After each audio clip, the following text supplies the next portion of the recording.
queridos, Deus te abençoe, sejam bem-vindos a mais um Revival Cast, esse podcast que tem revolucionado. E para você que não me conhece ainda, sou teu irmão em Cristo, Bispo Costa, e eu gostaria já de pedir para você, antes de apresentar quem está conosco aqui, quem será entrevistado, para que você se inscreva no nosso canal, ative os sininhos da notificação, deixe o seu comentário aí. É muito importante que você deixe o seu like também, porque isso vai nos ajudar, não custa nada.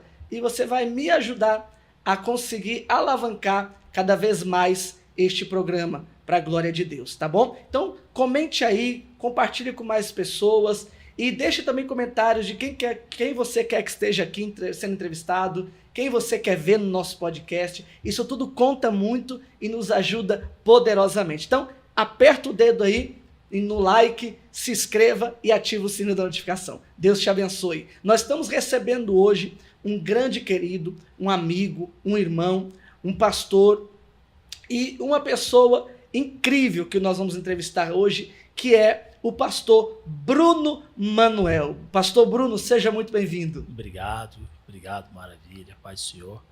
Eu quero também agradecer a Deus por ter nos feito esse convite, né? De estar aqui, porque é a primeira vez que eu participo de um podcast e eu estou feliz de estar aqui, né? A primeira vez, né? Como aquela criança, a primeira vez vai estar pregando, né? Eu estou me sentindo aqui, mas eu estou aqui deixando que o Senhor Deus possa me usar. Glória a Deus. A gente está disposto para poder passar aquilo que a gente sabe, né? Porque falar aqui que não tenho nada para dar não é verdade. É verdade. Tem alguma coisa para dar sim. Tem que ter alguma coisa, né, pastor? Tem alguma coisa para dar. Pastor Bruno também, ele é angolano, africano, e quem me conhece sabe o amor, o carinho e a paixão que eu tenho pelos africanos. Isso é nítido para quem me conhece. E para mim é uma honra estar recebendo ele aqui. E eu vou fazer uma pergunta para o pastor Bruno. Quem é Bruno Manuel?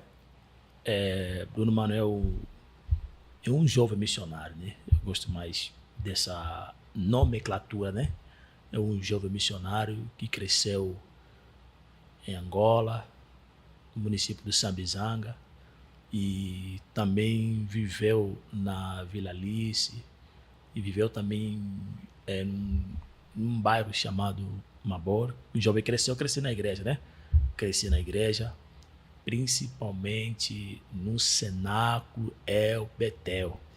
E meu pastor, primeiro pastor, foi o pastor Cabral, que me deu o ABC do Evangelho, né? Toda terça-feira a gente estava lá no estudo bíblico, quinta-feira, que era o culto de oração, palavra.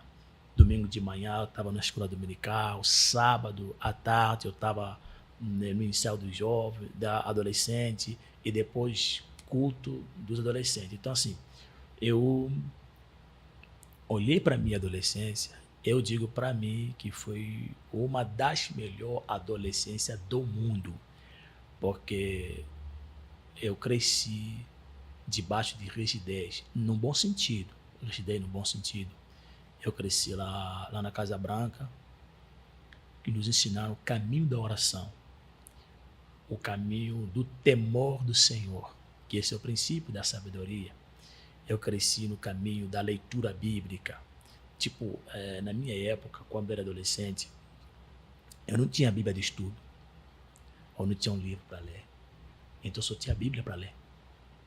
Então eu tinha que ler a Bíblia, de manhã, tarde, noite, versículo por versículo.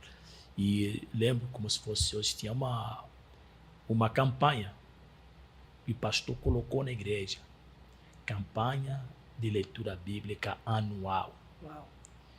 E eu não conseguia acompanhar, porque era tipo, tinha que ler um versículo numa semana, outro versículo noutra semana, só que eu falei, não estou conseguindo não, eu vou ler tudo de uma vez, entendeu? Aí eu fui lendo, entendeu? E depois daí, o que aconteceu? Lá na igreja onde eu cresci, sempre que tinha evangelização, todo adolescente tinha que ficar lá fora na igreja, evangelizando todo mundo que passava. Direto, isso era direto. Isso me fez se apaixonar por missões. Então, a leitura bíblica, a oração fez parte da tua vida. Na Casa Branca, todo adolescente sabe orar. Só para que o pessoal entenda, quando o senhor fala de Casa Branca, do que se trata? A Casa Branca tá em Luanda. Luanda, no município do Sambizanga, né? É uma igreja. Isso. O nome da congregação, na verdade, é El Betel. Mas a gente começou a chamar Casa Branca. Por quê? Porque lá na rua principal, tem uma casa que era chamada Casa Branca. Entendi. Entendeu? Então, assim, tipo assim, quando alguém queria fazer uma indicação de algum lugar, ó, lá perto da Casa Branca, lá na Casa Branca, você entende? Essa era a referência. E isso era a referência. Então, assim, a igreja da Casa Branca, só que o nome da congregação é El Betel. El Betel. Entendeu? Assim, onde a gente cresceu lá. Entendeu? Eu cresci. E ali foi, para mim, foi a melhor base que eu tive. Para mim, né? Pessoal, assim, foi a melhor base que eu tive. Por quê? Porque lá eu aprendi tudo sobre Jesus. Lá eu aprendi tudo sobre santidade, tudo sobre pecado, batismo, sabe? Então, assim, eu cresci ali, a minha vida ali era mesmo oração, leitura bíblica, ensaio, entendeu? Eu ficava ali 100%. E dali, eu fui pro campo missionário, né? Que é no campo missionário, que é um lugar, eu acho que é um bairro também da cidade de Luanda, capital de Luanda, um bairro chamado Capalanca, né? Isso, um bairro que é Capalanca, e eles têm o nome, né? Tem Capalanca e Piaget. Piaget porque tem uma faculdade, Piaget é uma faculdade lá, entendeu? Então, assim, às vezes as pessoas falavam Capalanca, Piaget, lá nesse lugar, onde tinha uma congregação que era uma subcongregação, né? Que era da nossa congregação, que a gente, quando chegou lá, praticamente não tinha igreja lá. Não tinha igreja lá. Então, nós chegamos lá, nós tínhamos um líder, né? Que é o pastor João, hoje. Então, nós éramos basicamente quase uns 8. Era eu, o pastor João, Núcio, Abel, Osvaldo, Iano, Armando. E a gente era mundo, Josi, Jesse. E a gente foi lá. Só que alguns, né, por algum motivo pessoal, não prosseguiram. E eu, Núcio, Abel, continuamos, né? Nós continuamos. E o campo missionário foi a melhor escola teológica que eu fiz. Uau. Por quê? Porque não foi uma escola teórica, foi uma escola prática. Eu sei, estou consciente de que a prática e a teoria andam juntos. Os dois devem andar. Né? Essas são as duas asas que dão equilíbrio. É tipo a asa da esquerda da águia e a asa esquerda da águia. Entendeu? Da direita e da esquerda, que dá equilíbrio. Mas ali eu tive mais a prática do que a teoria. Eu aprendi no campo missionário a amar as almas, as pessoas. O que é ser missão? O que é fazer missão? O que é missão? Na faculdade, no curso de missiologia, no curso de teologia, a gente aprende, né, sobre missões. Aquilo é bom, é importante. Mas quando você entra no campo missionário, você vai no fundo, você coloca a sua mão limpa, coloca na lama para resgatar o que está na lama. Uau. E limpar a experiência ou outra.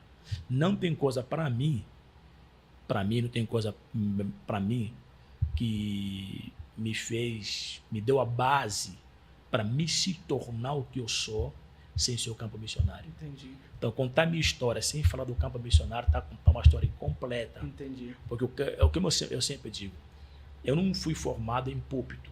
Eu não sou pregador que foi formado em púlpito. Não. Lá na Casa Branca, tipo, em Angola, eu comecei a pregar em púlpito, não digo muito tarde. Primeiro eu comecei no campo. Primeiro eu aprendi o que é evangelizar. Então o campo missionário foi sua base? Foi a minha base. Entendi. Outra pergunta que eu vou fazer para o senhor é a seguinte. O senhor disse que começou muito cedo já, mas quando é que de fato o pastor Bruno Manuel, ou Bruno Manuel, teve de fato um encontro com Deus para exercer o que hoje Bruno Manuel está a exercer? Campo missionário. Campo missionário. Isso. Então, campo missionário. O teu ministério, a tua chamada se resume ao campo missionário. Por quê? O que acontece?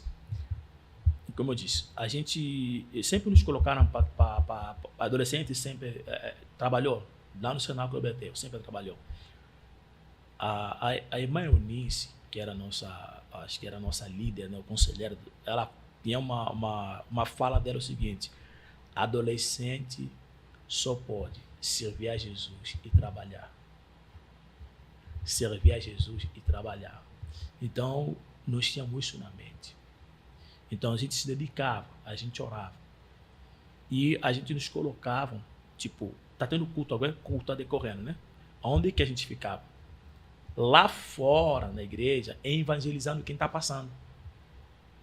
A gente fazia isso. Até porque na igreja tinha departamento de visitação e departamento de evangelização. E como nas quartas, nas terças, na sexta-feira, nós chamávamos de célula, aqui no Brasil vamos falar de uma subcongregação, da congregação. Então lá tinha o culto, lá tinha um líder que era o irmão Miguel, que esse foi um professor para nós, né? Nosso pai lá, nosso líder. Aí nós temos oportunidade para quê? Para dirigir culto e para pregar. No meu caso, eles descobriram que eu era pregador na evangelização. E essa evangelização, que é uma espécie de obra missionária. Como? Por exemplo, irmão fulano, os irmãos que nunca mais apareceram na subcongregação, e a gente às vezes chamava, não iam para o culto. Irmão, eu tenho culto esse vale domingo. O que a gente fazia?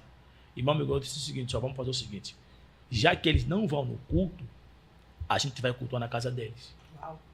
E todo culto tem que ter um dirigente, tem que ter um pregador. Yes. Você entende? Então, num dia chegou, a gente estava na casa de uma irmã, a gente foi fazer o culto lá, e começaram a dirigente, uma fulana, começou a cantar, dirigindo o culto, que era um culto na casa da irmã. Aí colocaram para pregar. E aí descobriram ali que o senhor tinha chamado. Foi até eu se descobrir ali. Nem o senhor sabia não. que o senhor tinha uma chamada para pregação. Não, porque assim, porque eu sou evangelizador, porque uma diferença é eu estar pregando na igreja e evangelizar, entende? Por isso que você vê que tem pessoa que se você lhe colocar na rua para evangelizar, ele vai ser excelente. Mas se você lhe tirar da rua, ele colocar no púlpito para pregar, ele vai ter aquela dificuldade, você entende? Então assim, eu sou evangelizável. Evangelizável, assim, tipo, conheci você, fico horas e horas falando contigo, minutos sobre Jesus, sobre Bíblia, me dava folheto, procurava onde é que é a tua casa, ou ia te buscar no domingo na tua casa para te levar para a igreja. Então, eu fazia muito isso. Agora, tipo, subir no púlpito, pregar. E a gente não tinha muito essa... Entende? Eu até assistia muita pregação, né? Tem muita pregação daqui do Brasil, de Gideões, esses pregadores por aí. Mas subir no púlpito para pregar, não. Lá na visitação, que o irmão Miguel mudou a tática, já que você não vem no culto, o culto vai ter você. Uau! Você entende? Então, assim, essa tática é uma tática de sentimento missionário. E isso deu resultado. Aí descobriu-se pessoas que sabiam dirigir culto, pessoas que sabiam pregar dentro deles. Os talentos começaram a acontecer ali. Foi ali mesmo. Dali, e depois tinha intercessão. A intercessão, o irmão Miguel falava, é como se fosse treino. Ele falava assim, ó, quem não treina não pode jogar. Uau! Ele falava direito isso. Isso é um problema, porque hoje as pessoas querem ir para o campo, querem ir para o púlpito, não, tem que treinar. Mas não. É aquele ditado que a gente sempre fala, é impossível você levantar-se para ensinar sem antes sentar para aprender. Exatamente. Então, ele falava sempre isso. Quem não for por treino, não pode jogar. Uau. E como aonde eu cresci, o Sambizanga, tinha um time que é chamado Progresso do Sambizanga, joguei nesse time, né? Que eu joguei nesse time, joguei no Progresso, né? Aí, então assim, então eu entendia. Você só é selecionado se você treina, e não só treinar. Agora esse aqui eu vou acrescentar. Não é treinar, fazer um bom treino. Uau. Tem que fazer um bom treino. Não basta treinar. Não basta treinar, tem que fazer um bom treino. Porque o jogador, a convocação começa no treino. Se fez um bom treino, é convocado. Se não fez um bom treino, ele vai ser avaliado, você fica no banco, você vai para o 11. Porque a seleção do 11 inicial de um time começa no treino. O que é o treino? É onde ninguém estiver. Ninguém está te observando ali. Porque no treino é porta fechada. Quem está te observando? São teus colegas. Então eu posso dizer que Davi só soube derrubar Golias porque antes ele treinou. Treinou com o urso, treinou com o leão. Você entende? Então, aí foi. Então, o que acontece? Na intercessão, você dirigia o culto e você pregava. Ele falava com o José, que era o Jesse, que era o líder da intercessão, né? Quem aparece na intercessão? Irmão fulano, irmão fulano, irmão fulano. Ó. Então, acho que era na quarta-feira. Na quarta-feira, quem vai pregar é o fulano. E tem a escala. Apareceu. Ou seja, tipo, apareceu no treino. Não apareceu no treino, não joga. Apareceu no treino, prega. Então, ali que começou meu treinamento pregando, assim, né? De congregação. Né? Começou o treinamento pregando ali. Quando eu vou para o campo missionário, eu já vou com uma basezinha. E nisso o senhor tinha quantos anos? Rapaz, eu acho que tinha 17 anos. Uau. Acho que é 17 anos essa idade aí. Essa idade, entendeu? Então, assim, é aquilo que eu falo sempre com o pessoal. Eu não comecei a pregar em púlpitos. Quando eu falo em púlpito, eu falo tipo em congresso. Meus amigos que eu conhecia, né? Tipo o Beto, já de memória, Quintino também de memória. Eles eram pregadores que pregavam sempre em congresso de adolescentes, culto, né, adolescentes. Eu não. Eu estava no campo. Você entende? Nunca tive pressa. Quem me conhece sabe que eu sou assim. Eu nunca tenho pressa. Eu e a pressa não se damos bem. Nós não somos amigos. Eu não tenho pressa de nada. Não tenho pressa. Então, por quê? Porque eu cresci, por causa dessa questão do campo missionário, me ensinou muito que tem coisas que ela vem mesmo através do tempo. Entendeu? Assim, eu não fico relaxado, lógico, né? Mas eu entendo que, por mais que eu esteja fazendo alguma coisa, os resultados virão ao longo do tempo. Então, quando eu estava lá no campo missionário, eu comecei a me doar mais. Não que eu não se doava, mas comecei a me doar mais, levei a sério. Queria usar gravata, queria usar terno, você entende? Tem aparência de profeta. Isso, entendeu? Queria usar terno, queria usar gravata. Eu não queria pregar. Eu lembro como se fosse hoje. Minha primeira pregação no campo, como era um campo missionário, era um bairro assim, praticamente quase desse. Um bairro que estava crescendo, né? Então você tinha ainda pouca gente habitando lá. E nesse dia eu tinha que pregar, era na tarde. Não tinha gente lá, muita gente não. Tinha umas crianças, tinha um velho, tinha um cachorro me vendo pregar. E eu estava pregando. Não guardei mensagem, eu preguei aquele dia. Comecei a pregar. Entende? Então foi a minha primeira experiência. E depois de mais tempo, quando começou a vir mais gente, porque a gente fazia o seguinte, a gente chegava, orava e saía e pescar. No campo a gente fazia pescar. Andava para lá, via uma casa aberta, se aproximava, batia a porta, cumprimentava, com educação. E aí pedia permissão, se pode, de onde a gente veio. Aquela toda liturgia, né? Então a gente aí, às vezes a pessoa nos dava essa liberdade, a gente começava a pregar.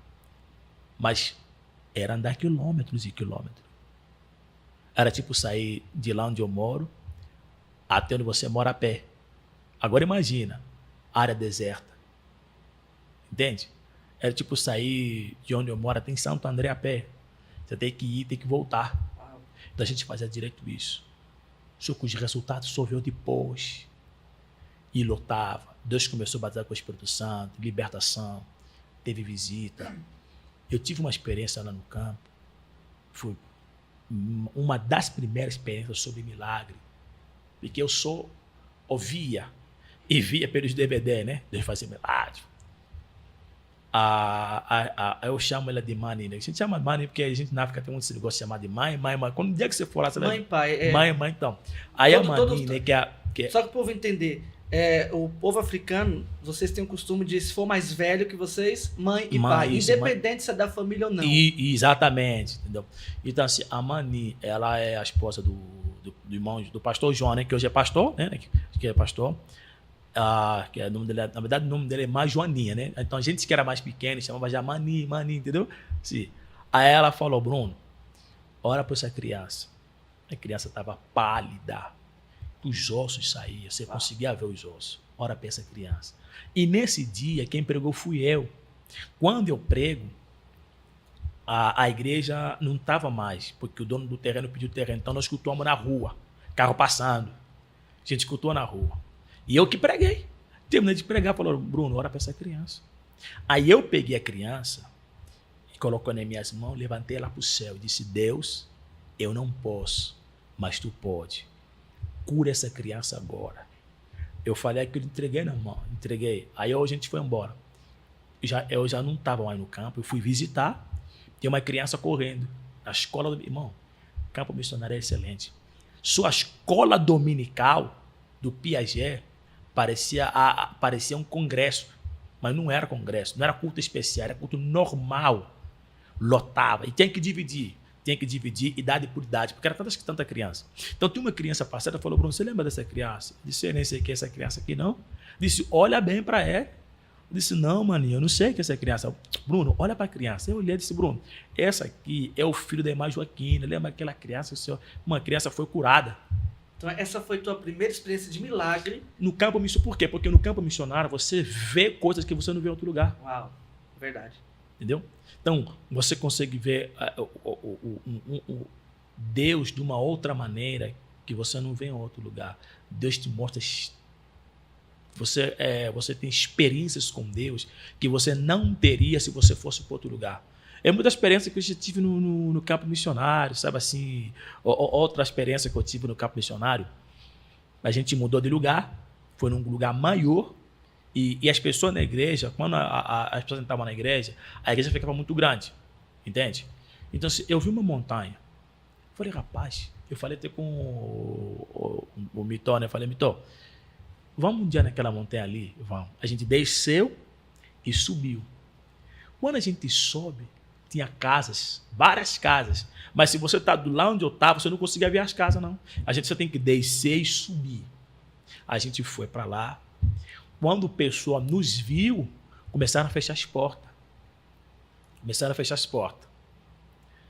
Aí eu disse o seguinte, porque a gente sempre andou 12 em 2. Enquanto um está falando, um está intercedendo. Um está falando, um está intercedendo. Eu disse, Mitó, pega a minha Bíblia. Mitó, começa a interceder. Eu fiquei no meio da rua. Eu comecei a gritar. Comecei a gritar assim como aconteceu nos dias de Noé. Bem alto mesmo. Assim será na vida do Filho do Homem. Que os homens comiam, bebiam, davam esse casamento até o dia que, na medida que eu ia gritando, uma janela abriu. Outra janela abriu. A janela foi abrindo. Eu comecei, continuei. A porta abriu. Uma porta abriu ali, outra porta abriu ali, outra porta abriu ali. Eu não parei não, continuei. As pessoas começaram a sair. Começaram a sair. Passando um tempo, era a gente descendo para ir para o culto. Entendeu? Então, o campo missionário ele é muito bom. E eu, particularmente, isso para mim é um canudo, né? Uau. Quando é que o pastor Bruno teve a ideia de vir ao Brasil? Estava na Angola, estava em África. Quando é que você olhou para o Brasil e disse assim, não, eu quero ir para esse país, eu quero conhecer esse país. A princípio o Senhor tinha a ideia de vir morar ou apenas de conhecer? Como é que foi isso? Então, Brasil, primeiro que sair de Angola sempre foi minha ideia desde pequeno. Uau! Então isso aí tá desde pequeno. Sair de Angola, isso aqui já foi sempre minha ideia desde pequeno, porque eu jogava bola. Já tinha essa intenção de... eu já desde pequeno, até isso, antes de eu começar a me firmar mesmo na bola, eu já sempre quis sair. Sempre quis sair, entendeu? E aí eu lembro que o Brasil ele chamava de... Eu era criança, né? Terra Cavaleira, porque lá em Angola... Terra o quê? Terra Cavaleira. É por causa do pessoal de Goiás, né? Sim. Que usa muito cavalo. Então eu associava muito o Brasil com isso, era criança. Então eu nem sabia bem assim diretamente o nome. E também porque Angola sempre foi ligado ao Brasil. Um dos países que sempre foi muito ligado a Angola foi o Brasil. Por exemplo, muitos cantores aqui, né? No mundo, lá em Angola a gente conhecia todos eles. Todos eles, as crianças, eles iam lá, cantavam direito. Então isso associava, entendeu? Associava muito. Mas a ideia mesmo de sair de Angola eu sempre tive desde pequeno. E quando fui para o futebol, eu sempre tive a ideia de não jogar profissional em Angola. Nunca quis jogar profissional, nunca quis. Esse é um dos motivos que eu não joguei federado de Angola. Não joguei. Você vai na federação, não tem meu nome. Meus amigos jogaram federado, né?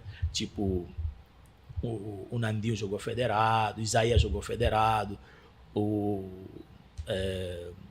Geraldo jogou no Curitiba, o Geraldo jogou federado, quem mais jogou federado?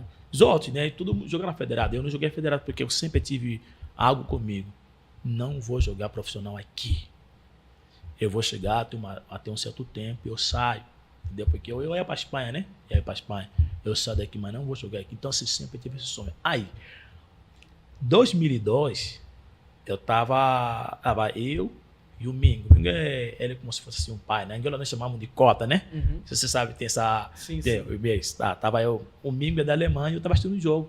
Na final, Brasil e Alemanha. Quando eu tava assistindo o jogo, aí o jogo acabou, o Brasil ganhou. Eu vi algo que me chamou a atenção.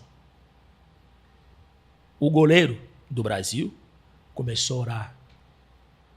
Acho que o Kaká, mas acho que o Belete, aqueles que eram crentes, eles pegaram a bandeira do Brasil. Lúcio, pegaram a bandeira do Brasil. Você lembra desse? Pegaram a bandeira do Brasil? Não, isso eu não vou lembrar. E se cobriram e começaram a orar. Quando eu vi aquilo ali, aquilo começou a me chamar a atenção. Entende? Aquilo começou a me chamar a atenção. Eu disse, nossa, eles estão orando. Aí quando uma esperança veio falar comigo, ela não me evangelizou. Ela só me perguntou, você quer ir para a igreja? Eu disse, quero. Na primeira vez não deu certo. Na segunda vez, eu disse, quero, fui. Aí eu fui lá no Maculus, de Jesus. Como era muito distante, comecei a ir para Casa Branca. Quando eu chego na Casa Branca, eu comecei. Aí eu fui conhecendo as pessoas, conheci irmão Nelo, irmão Borges, irmão Carlos, né? Fui conhecendo. Irmão Nelo e irmão Borges, eles eram as pessoas que sempre me forneciam material, tipo louvor, Mato Nascimento, Rosa Nascimento, entendeu? E o irmão Borges me deu um louvor, e o irmão Borges me dava mais Kleber Luca, sabe? E aí o irmão Nelo me dava mais louvores pentecostal, entendeu? Tipo Rosa Nascimento, entendeu? Aí tá. Aí... Depois eu fui conhecendo outras pessoas. Então o cara começou a falar, escuta essa pregação aqui e tal. Aí eu conheci o Bahia. Bahia me dava muita pregação dos Gideões, muita pregação. E aquilo eu fui começar... Quando eu comecei a ouvir, escutava as pregações, eu falei, rapaz, era tanto poder no meu quarto. Eu colocava o DVD, eu tô pulando ali sozinho mesmo. Uau. E aí eu falava, não, já não quero mais sentir isso do DVD, eu quero estar lá. Uau. Entendeu?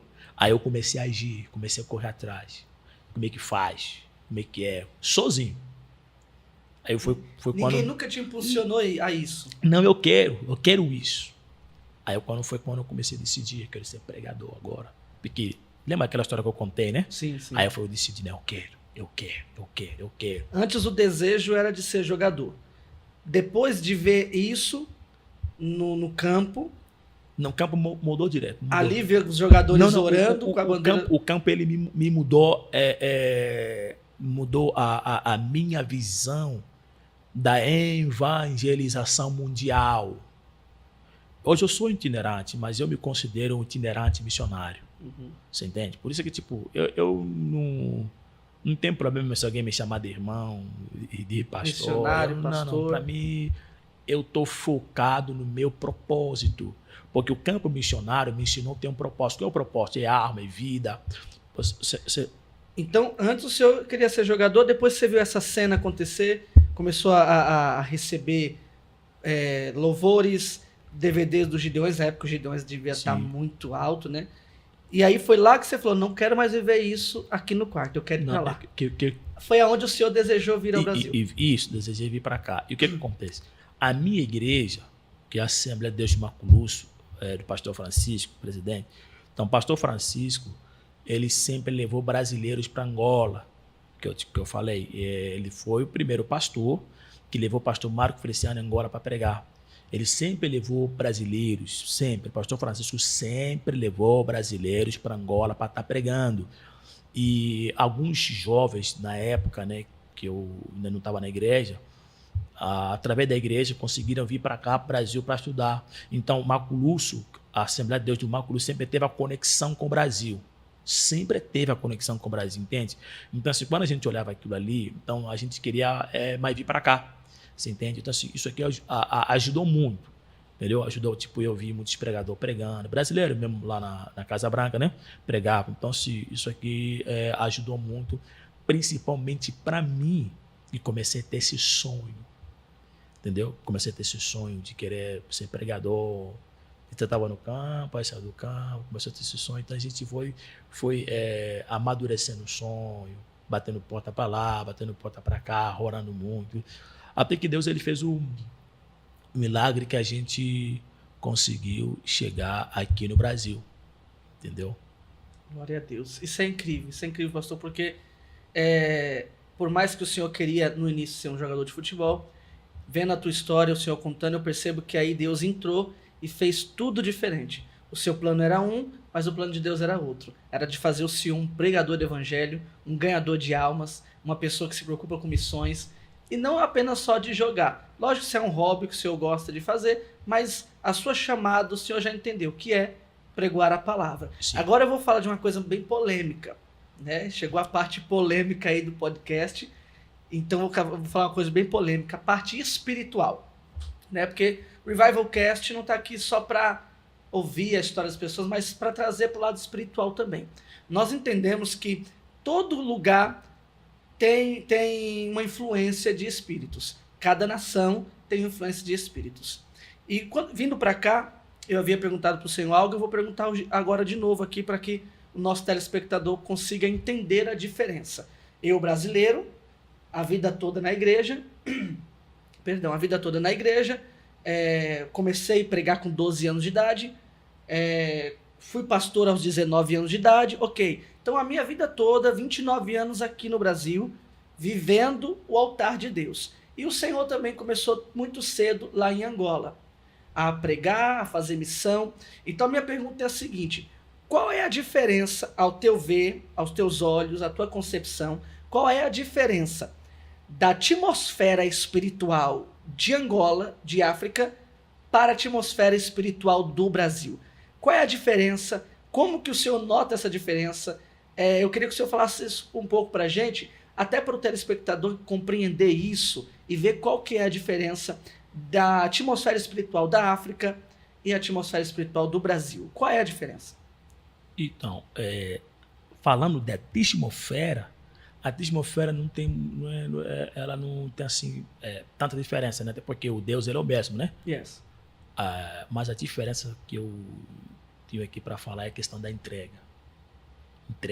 Por exemplo, nós no Brasil, a maior parte das igrejas pentecostal, os nossos cultos, a nossa liturgia de culto aqui no Brasil, nós começamos com uma oração de joelho, depois começamos com o treino da harpa, e depois começamos com as oportunidades, e depois vem o momento ofertório, e aí vem a oração para o pregador, e tem a palavra.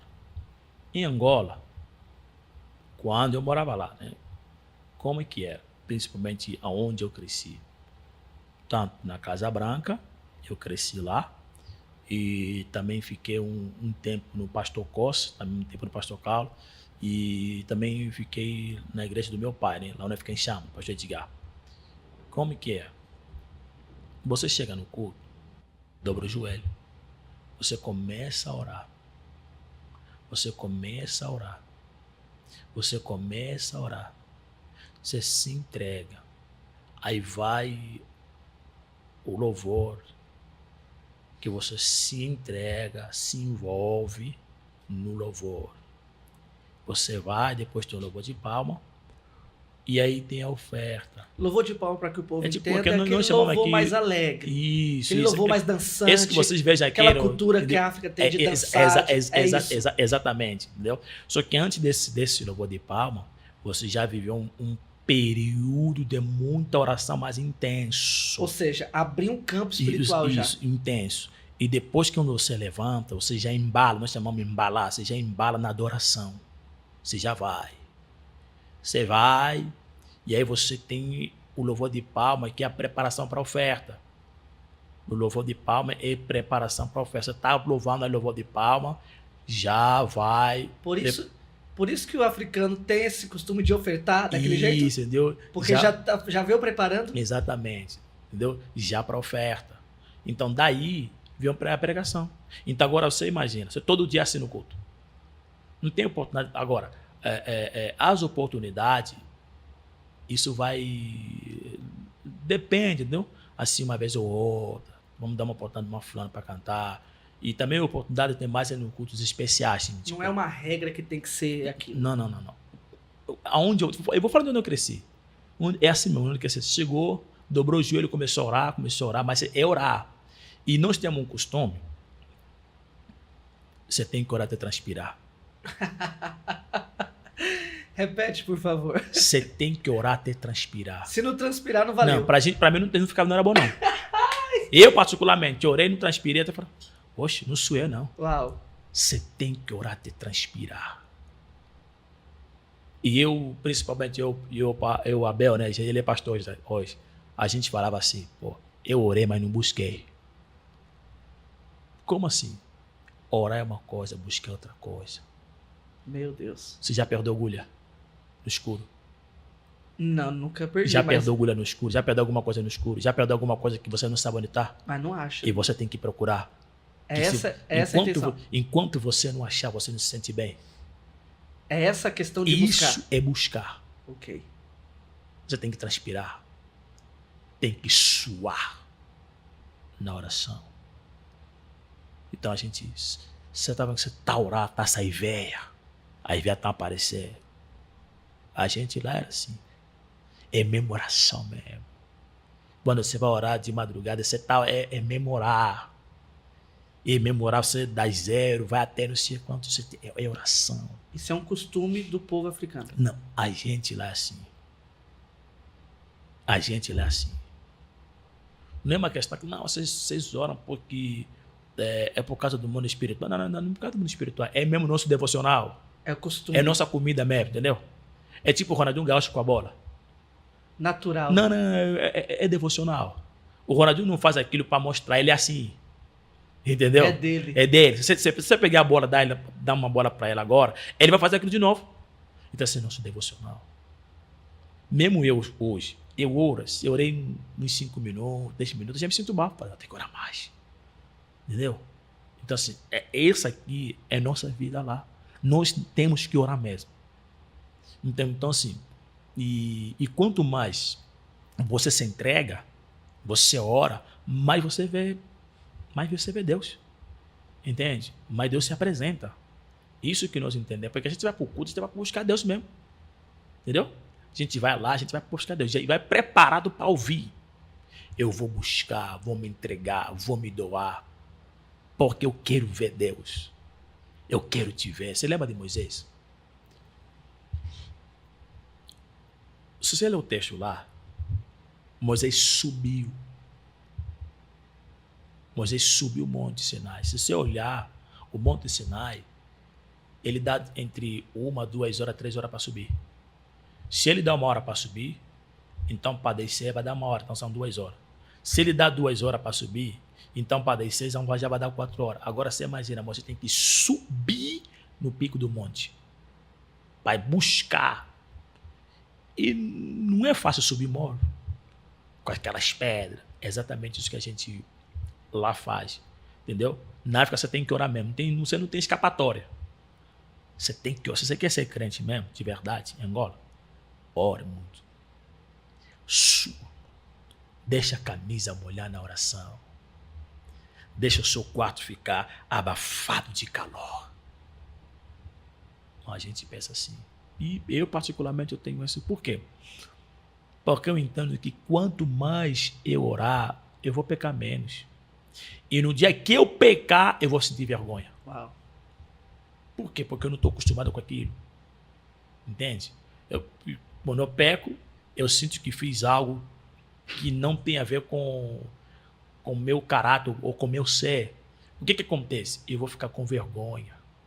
E essa vergonha vai me levar a chorar, vai me levar a arrependimento, porque eu já vivo isso. Você passou, se eu consigo entender mais ou menos o que eu estou falando. Então, Sim, assim, sim. a gente na África é assim. E quando a gente vai para o culto, não é que aqui não faz, só que nós lá É mais intenso. mais intenso, porque isso nos obriga, também nos obriga. E o africano, por natureza, nas coisas espirituais, ele já leva muito a sério. Africano, por natureza, coisas espiritual, ele já leva muito a sério. Por isso que lá o cristão, ele entregue ao cristianismo mesmo, e o feiticeiro é entregue à feitiçaria. Não, isso Lá aí, é 8 ou 80. não, mas Ou isso, você é ou você não é. exatamente, entendeu? Então, por isso que a gente, essas coisas ali, por exemplo, eu, quando eu joguei futebol, eu parei de jogar porque eu fiquei doente, né? Aí depois eu tava na igreja, eu disse, rapaz, tem que ganhar meus amigos para Jesus. Aí eu tentava evangelizar o Bondoso era um jogador lá que jogava demais, jogava no Sagrado, também na seleção. Aí eu não estava conseguindo. Aí eu tentei ir Pedro, Mingo, uma vez. Mas isso tudo são resultado de oração intenso. O Mingo estava tendo um problema no time onde ele estava. Ele não estava conseguindo se enquadrar. Eu fui visitar ele estava deitado assim no chão. Aí eu vi ele. Alguém estava ali, pô, Mingo, isso aqui tem que fazer. Eu falei, não precisa, não, vamos orar. Eu lembro, acho que eu abri Atos capítulo de número 9, sobre Enéas. Abri ali, eu sempre fazia assim, abria, sempre a oração era sempre baseada no versículo bíblico. Li aquele versículo e eu fiz uma oração para ele. Eu não era pastor, eu não era... Era sempre um jovem, né?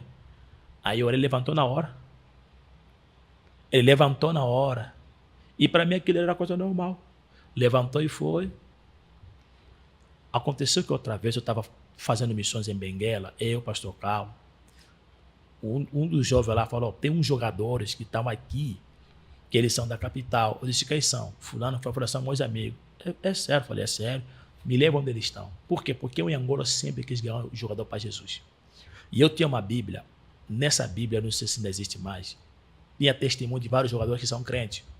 Entendeu? Tinha vários testemunhos. Aí eu peguei, fui no hotel, dei essa Bíblia para ele. Aí eu fui embora.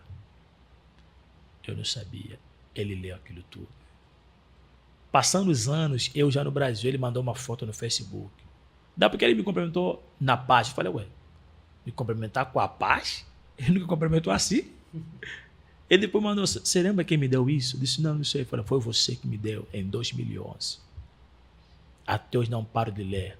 Esse é o Pedro Henrique. Pedro Henrique ele é o ídolo do Inter, o maior ponta de lança do Inter, de Luanda, de todos os tempos. Hoje o Pedro é cristão, se batizou. Você entende? Isso tudo que eu estou falando, isso é um resultado de quê? De uma vida plena de oração. A seleção de Angola, 2006, estava indo para a Alemanha, porque Angola já foi no Mundial, certo? Na Alemanha. Eu coloquei interno uma camisa assim como a sua. Coloquei uma gravata, um sapato. Pastor, vou te falar. Eu entrei dentro do campo, o segurança não me viu. Você não entra. Vai entrar no meio do... Estou falando no campo, não estou falando no estádio. Falando no campo, eles treinando. Eu entrei, o segurança não me viu, não. Não me viu. Eu passei. Sabe igual... Pra ele estava invisível. Eu não sei se eu estava invisível, só sei que ele não conseguiu me ver. Porque eles barram, né? Sim. Não deixa, porque agora vai para o Mundial. Os jogadores estão treinando. Você vai treinando, aquela preparação toda, né? Eu estou falando dentro do campo. Não estou falando no estádio. Estou falando no relvado mesmo. Eu passei aquele segurança não me viu, não. Eu entrei porque eu queria fazer o quê? Evangelizar todos os jogadores da seleção. Todos. Eu falei com Mendonça. Não, Mendonça não. Falei com o Mantor e queria falar com o Mendonça. E eu falei com o técnico da seleção de Angola, falei com o Oliveira Gonçalves. Eu disse, professor, deixa eu falar com os jogadores. Deixa eu falar com os jogadores. Mas aquela ousadia é fruto de muita oração. Uau. Você entende? Por quê? Porque eu não dormia. Eu dormia de tarde. À noite, eu estou guerreando. Era assim, a minha vida era assim. Depois eu não estudava, não trabalhava. Então a pessoa que quer sair daqui, vamos supor, do Brasil, e quer adentrar solo africano, seja para fazer a obra, seja para o que for, tem que se preparar antes. Exatamente. Por quê? Por que a pessoa tem que se preparar lá, para chegar lá? Não, você precisa se preparar. Até porque o que acontece? Não é só questão da África. Não é só. Qualquer lugar que você for. Você pode ir para o Piauí, para o Amazonas, para o Rio de Janeiro, até em Diadema. Você entende? Qualquer lugar que você for, vai pregar na casa de uma irmã. Se você tirar mesmo um período de oração intenso, vai ter resultado. Agora, tem lugares que você tem que se preparar mais, né? Porque tem lugares que, tipo, o inimigo ele age de uma maneira diferente da outra, entendeu? Tipo, em Angola tem que ter uma preparação. Tipo, vou para Angola, tira um mês de jejum. Fica mesmo uma semana sem comer. Porque o ambiente é pesado. Não é só porque o ambiente é pesado, é porque é necessário para o cristão. Por exemplo, a gente olha na Bíblia Sagrada. E tendo eles orado, o lugar tremeu. Por que eles oraram? Eles oraram porque estavam sendo impedidos de evangelizar. Eles oraram ao ponto do lugar tremer, literalmente. Quando o lugar tremeu literalmente, o texto vai dizendo que eles começaram a pregar com intrepidez e ousadia.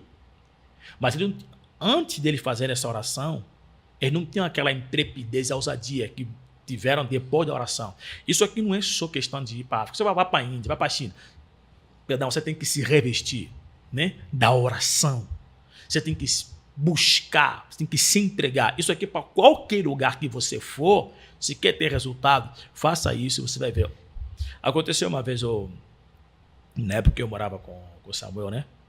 Então, aí eu fiquei de jejum das 0 até 6 horas. Só que o meu corpo acostumou. Você entende disso, né? Meu corpo acostumou, que já não fazia falta. Isso. Como o meu corpo acostumou, eu disse, se eu já fiz uma semana das 0 até às 6 horas da tarde, e por que não fazer direto? Aí eu fiquei, primeiro dia... Em vez de 6 horas, 24. Não, 24 horas, sem comer nada. Segundo dia. No terceiro dia, algo falou, estuda, porque você vai pregar. Só que a gente escuta, a gente acha que é coisa da nossa cabeça, né? Aí Samuel me ligou, prepara que você vai sair daqui. Não, já sabe, prepara isso. Quando for 6 horas, você sabe, você vai pregar lá no lugar. Beleza, eu peguei, saí, me arrumei rapidinho até. Como eu estava tão frágil, eu achei que eu não consegui pregar. A mensagem até não foi, sabe, né? Bem estruturada, não estudei, então cheguei. A mensagem, quando estava terminando, a metade da igreja estava no chão. Uau. A metade da igreja estava no chão. Eu não estava fazendo força. Não estava. Por isso que eu falo. A oração ela tem muito poder. Eu só passava minhas mãos, baterista, tecladista, baixista, caía tudo no chão. Porque a oração, pastor, isso que eu falo sempre. O que ela faz com a gente? A oração, ela nos bloqueia para a maldade, que ela tem benefício. A oração ela nos bloqueia para a maldade. A oração ela nos bloqueia para o apontar do dedo. A oração ela nos bloqueia para viver só olhando os defeitos dos outros. A oração ela faz com que nós sejamos sensíveis à dor dos outros. A oração faz com que a gente consiga compreender os sentimentos dos outros, certo? Quando nós vivemos uma vida de... Mas estou falando oração plena, né? Profunda. Quando a gente aquela oração de entrega que o senhor falou, de suar. Isso. Não, você tem que ser... Não estou falando oração superficial. Estou falando a oração plena, a entrega total. Total. Quando nós vivemos assim, nós não temos tempo para ver quem pecou, quem caiu, quem falhou, quem fez. Sabe o que a gente quer fazer?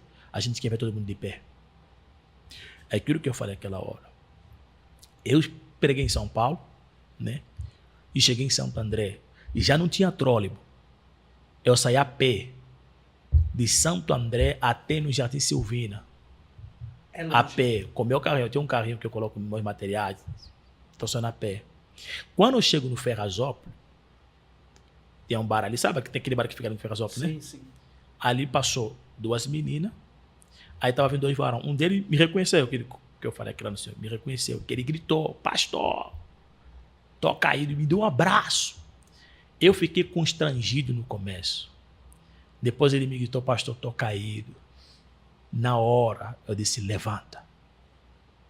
Ele ficou paralisado. Eu disse, deixa eu fazer uma pergunta. Pode falar, pode falar. Disse, o que foi que Jesus te fez para você deixar de ir para a igreja? Ele disse, não, pastor, tá certo mesmo. Ele estava pecando. Eu não consegui olhar no pecado dele. Porque quem ora não presta atenção no Você pecado não dos consegue. outros. Sabe por quê? Porque a oração vai te fazer entender que você é humano. Que se ele hoje está fazendo aquilo, ama, você pode fazer o pior que ele. É verdade. E hoje esse irmão está trabalhando, voltou para a igreja, você entende? Jogou o copo de cerveja no chão. Porque uma vida de oração nos faz sentir como Deus sente, ver como Deus vê, ouvir como Deus ouve e ter o desejo de levantar como Deus levanta. O filho pródigo pecou, mas o pai lhe abraçou. A oração nos faz ter o sentimento de Deus. Então, resumindo, o cristão tem que ter uma vida de oração intensa. Não basta ser aquela oração simples, aquela oração remota, né? Aquela oração no automático. Tem que ter uma oração intensa. Não, sim, você tem que ter. É tipo, sabe quando o pessoal que mergulha? Mergulhadores. Os mergulhadores, né? O que ele quer não está na superfície. Ele tem que ir lá no fundo do oceano. Isso é incrível, isso é incrível. Você entendeu? E qual é o nome dele que dá? Mergulhador. Por que é mergulhador? Porque mergulhador é quem mergulha. E mergulhar é lá no fundo do oceano. Tem que tocar no chão do oceano. Quem nunca tocou no chão do oceano não sabe como é que é o chão do oceano. Tem que ir no fundo. Trazer descobertas. É isso. Isso é oração. Esse tipo de oração que eu estou falando. E quando você peca, você tem vergonha de orar.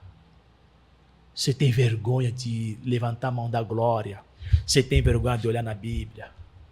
Quando você vive isso. Só quando vocês têm vergonha de olhar na Bíblia. Você começa a viver o tempo todo.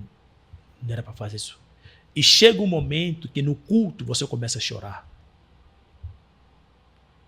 Isso é maravilhoso. Se na oração você não mergulhar para buscar aquilo que está no fundo, então não orou. Não valeu a pena a sua oração. Porque o interesse é buscar o que está no profundo. Não. Se você não alcançar lá, não chegar lá... Não mergulhou, você tem que ir no fundo. Uau, isso é forte. Igual Ezequiel. Mediu meu cofre, mediu mais. Ezequiel disse, não posso mais andar. Eu tenho que quê? Mergulhar. A oração é tão forte. Já vamos para o encerramento, mas eu queria deixar esse testemunho aqui. O senhor conhece o pastor Divaldo Simão.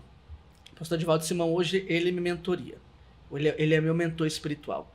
E nós moramos na mesma cidade. O senhor e eu moramos na mesma cidade, São Bernardo do Campo. E sem ser essa quinta passada, você percebeu que teve um apagão na cidade. Não sei se lá apagou. Lá no Silvina apagou lá, teve um apagão por volta de umas 8 e pouca da manhã. Não percebi, não. Teve umas 8 e pouca da noite, teve um apagão em São Bernardo inteiro, na quinta-feira. E eu tenho gravado isso. Nós estávamos fazendo a mentoria com o pastor Edivaldo Simão. Não, lembro. Estava fazendo uma mentoria com o pastor Edivaldo Simão, que também é angolano. E ele pediu para que nós colocássemos a mão na nossa cabeça e repetíssemos o que ele ia orar. E ele começou a dizer: espíritos e potestades que agem na geografia da minha cidade, eu te repreendo agora em nome de Jesus. E a gente repetia isso com autoridade, gritando. Ele falou, grite se for possível. E a gente gritava, e a bispa estava lá conosco, né, nessa mentoria. E no momento que ele disse para a gente repetir, nós repetimos. Espíritos que agem na geografia da minha cidade, eu te anulo agora, eu te repreendo agora, eu te jogo por terra agora. Naquele momento, pastor Bruno, teve um apagão na cidade de São Bernardo do Campo. E isso aí resulta, dá certo, porque eu acredito muito naquilo que eu falo. Uau. Todo ser humano, o que ele fala tem muito poder. O que eu falo, o que nós falamos, tem muito poder. Muito. Muito poder. Isso que a gente começa a olhar na Bíblia, né? E disse Deus. Livro de Gênesis não começa assim. E disse Deus, e disse Deus, e disse Deus, e disse Deus, e disse Deus, e disse Deus, e disse Deus a Noé, e disse Deus a Moisés, e disse Deus a fulano, e disse Deus a... O que a gente fala tem muito poder. O que a gente fala domina nosso cérebro completo, domina nossa mente. É por isso que toda pessoa que fala, eu nunca serei ninguém, eu sou fraco. Tá projetando isso para ela mesma. Pastor, entende? Eu sou isso, eu sou aquilo, eu sou aquilo. Tudo que ele está falando vai se realizar na vida dele. É por isso que Jó disse, diga fraco que eu sou forte. Diga doente eu sou curado. Diga caído, eu estou de pé. Filho pródigo. O que o filho pródigo fez? Primeira coisa, ele reconheceu o estado dele. Só que não basta reconhecer o estado, ele declarou. Diz o seguinte, levantar-me. Quando ele falou aquela palavra, ele deu força para agir. Uau. Entendeu? Então isso tem muito poder. Por isso que a orar em casa, assim, de pé, né? Você começar a declarar as proclamar. Coisas. Não, você começa a falar, vai falando. Traz à existência aquilo que não existe, vai falando. Começar falando. Outra coisa, pastor, olha só. A gente abençoa muito os outros, né? Não abençoa muito os outros. Sim. Não, varão, eu acredito no teu ministério. Não, varão, você é um ótimo pregador. Pô, cara, você prega demais. Mas a gente não se abençoa. Verdade. Você pode ver, a gente não se abençoa. Nós temos que aprender isso. Entendeu? Olhar para nós e se abençoar. Por isso disse Davi, eu vou te vencer. Disse Davi, não morrerei, antes viverei para ver as maravilhas do Senhor. Uau. Então nós temos que se abençoar. Eu sou abençoado. Eu fui comprado. Eu não sou qualquer um.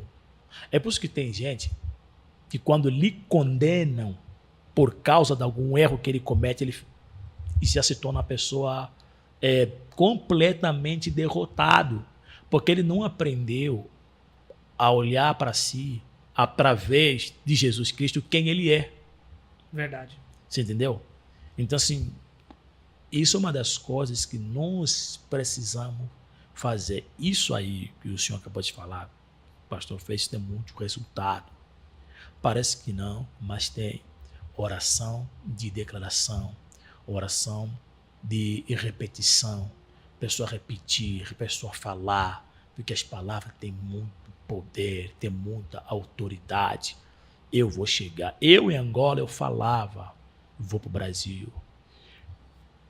Na Casa Branca, no cenáculo, todos eles sabem, eu sempre falei, vou no Brasil, vou pregar nos Gideões, vou nos Gideões. Todos eles sabem disso, eu sempre falei.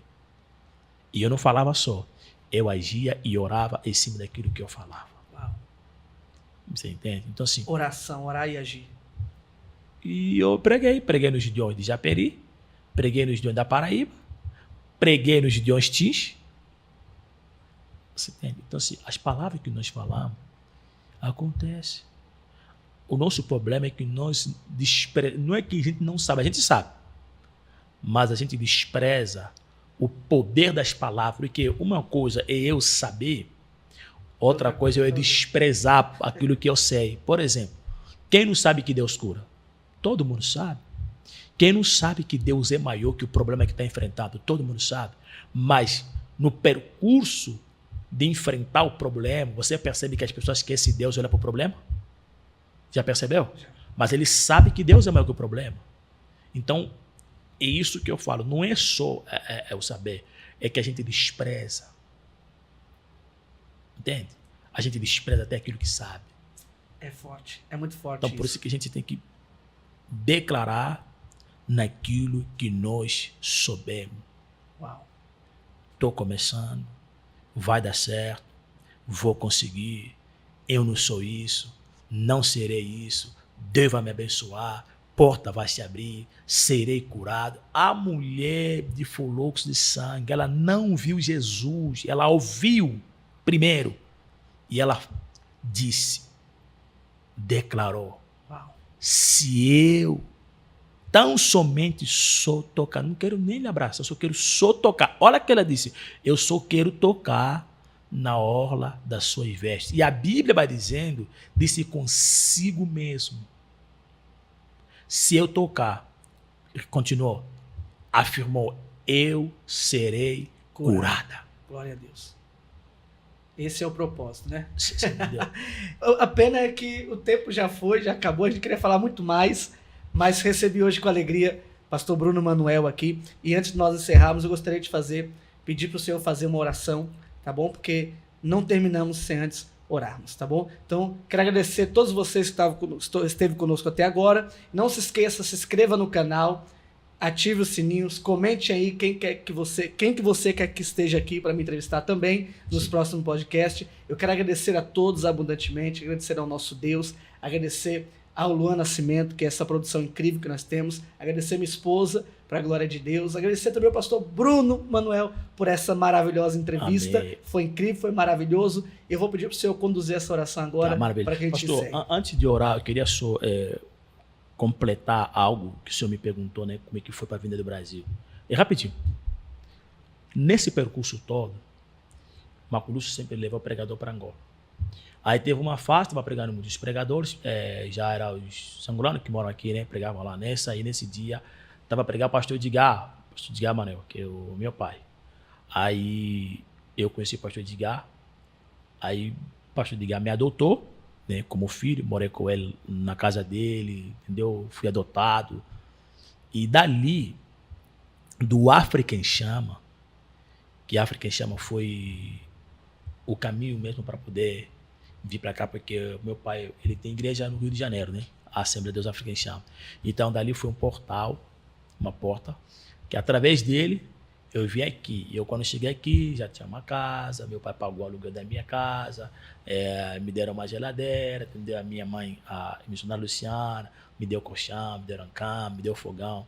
Então, através dele, da vida dele, do pastor Edgar, que eu consegui chegar no Brasil. Inclusive, eu conheci os Gideões também através de meu pai, esses pregador tudo ali, né? Pastor Júnior e tal, esse pregador todo. Foi através de meu pai, entendeu? Era para poder concluir como que foi. Maravilha. Você entendeu? Como que foi a chegada aqui no Brasil. Amém. Deus, ele é especialista em trabalhar, né? É uma alegria te receber aqui, viu, pastor? Muito obrigado. E vai ficar só nessa, não. Vamos trazer o senhor mais vezes, para o senhor contar muito mais, porque eu sei que a experiência é vasta, eu sei que o conhecimento também é vasto, mas o tempo é curto. Não, mas a gente tem. Mas eu quero agradecer ao Senhor, conduz essa oração em nome de Jesus. Amém. Senhor Deus, em nome de Jesus. Pai, eu quero te agradecer por essa oportunidade, esse privilégio.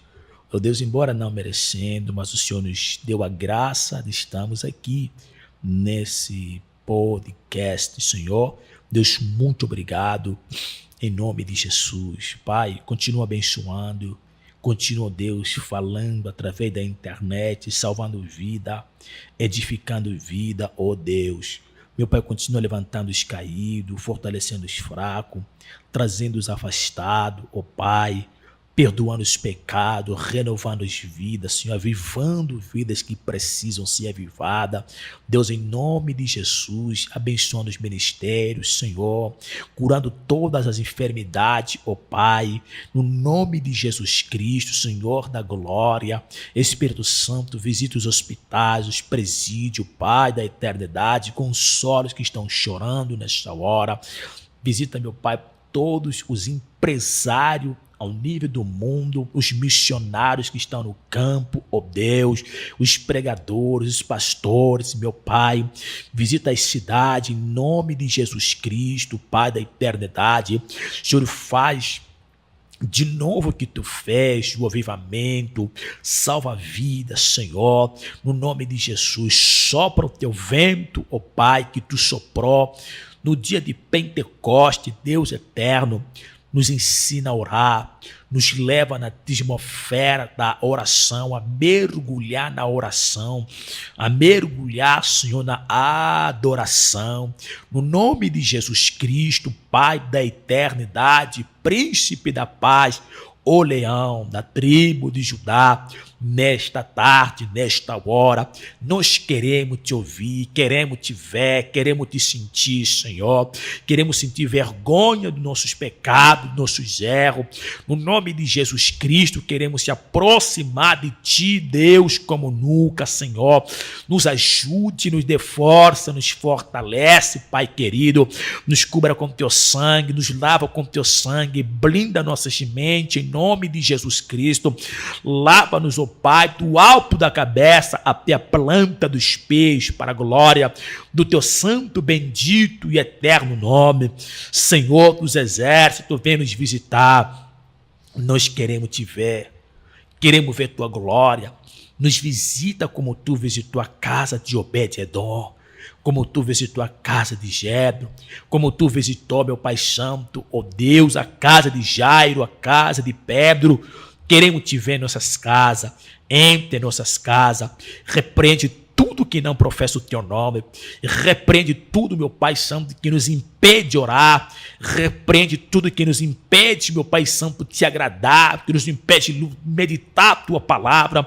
Repreende tudo que nos faz, ó Deus, ter êxito, meu Pai, na jornada, meu Pai Santo, do cristianismo, em nome de Jesus Cristo. Coloca a palavra em nossas bocas, Senhor.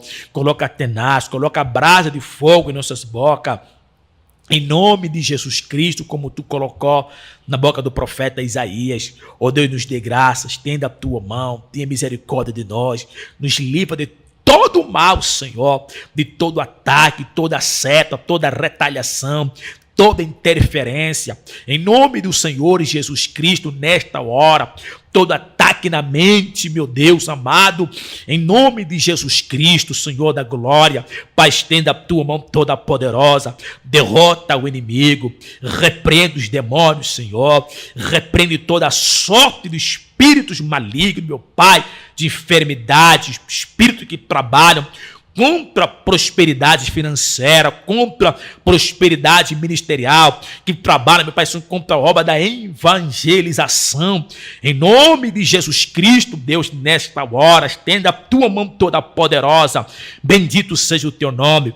Glorifica teu nome, Senhor, em nossas vidas, Pai, na vida do Bispo Costa, o seu ministério, Senhor Deus.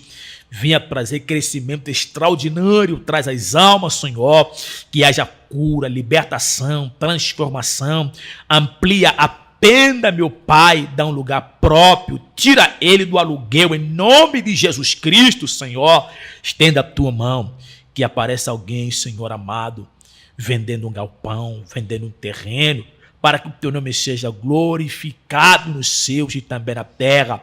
Tu és justo, Senhor, tu és poderoso. Queremos te ver na plenitude, no nome de Jesus. Deus, que eu te peço, eu te agradeço, no nome de Jesus. Desengaveta tudo que está engavetado, desaprisiona tudo que está aprisionado, em nome de Jesus. Pessoas que estão aprisionadas na culpa, pessoas que estão aprisionadas no pecado que tu já perdoou, pessoas que estão aprisionadas no erro. Em nome de Jesus, Senhor, liberta agora, Deus. Liberta agora, meu Pai, em nome de Jesus. Glorifica seu nome nos céus e na terra. Em nome de Jesus. Amém. Amém. Graças a Deus, mais uma vez. Muito obrigado, pastor, Glória a Jesus, pelo carinho de receber o nosso convite. Em nome de Jesus. E você que nos acompanhou até agora, que Deus te abençoe abundantemente e até o próximo podcast para a glória de Deus. Fiquem todos na paz do Senhor Jesus. Maravilha.